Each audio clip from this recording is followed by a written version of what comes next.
सम्झिरहेछु सम्झिनुपर्ने तिम्रा प्रत्येक आँखीझ्यालहरूलाई।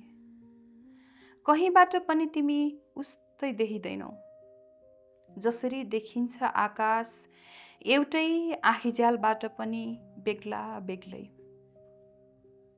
म छामिरहेछु सम्झनाको हाँगामा उदाउने तिम्रो अधरको कोमल सूर्य, नथाकेर भागी उड्ने पुतली जस्तै निर्दोष चञ्चलता, मधुर गुन्जदै मसम्म आइपुगेका तिम्रा सुरिला आवाजहरू। म सम्झिरहेछु हुस्सुले तगारो लगाएर बाटो छेकेको त्यो साँझ, तिमीलाई सताउन आउने बेइमान घुम्तीहरू, आफ्नै सम्झी दुनियाँ छाडेर आएको तिम्रो मायालु अनुहार। म सम्झिरहेछु तिमीले सुमसुमाउँदै प्रेमको बन्धनले समेटेका मेरा केश राशि, मनको भित्री तहसम्म हल्लाउने मिठो काउकुती, तिम्रो मनमा फुलेको मेरो नाकको फुलीको सुगन्ध, मधुर आवाजमा सुनाएका प्रेमिल कविताका हरफहरू।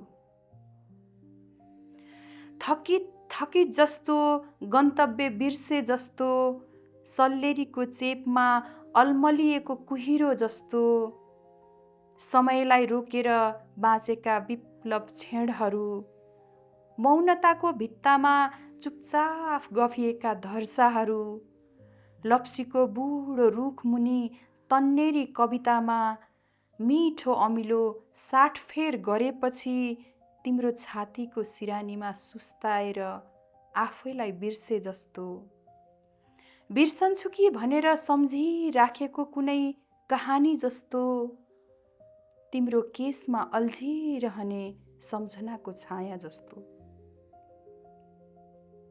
हो, सम्झनाको यो चाँदनी हिँडाइमा हामीले दुनियाँ बिर्सिएका थियौँ कुनै पल। तिमीले मलाई हेरेकी थियौ, मैले तिमीलाई हेरेको थिएँ, हामी दुवैले आफूलाई भुलेका थियौँ।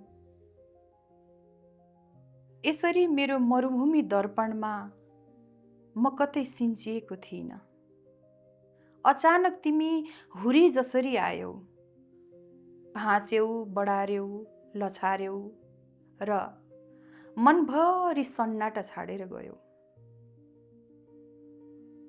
म त्यही सुनसान मनको बिसौनीबाट तिमीले छोडी गएको प्रेमको मुना सुमसुमाइरहेछु।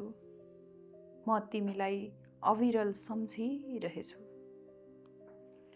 लाग्छ अचेल बन्जर भूमिमा अंकुरित बीज हुँ म, तिमीले जलाई गएको प्रेमको दीप हुँ म।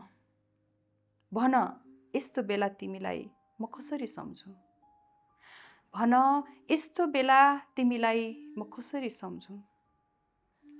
भन यस्तो बेला कसरी सम्झुँ?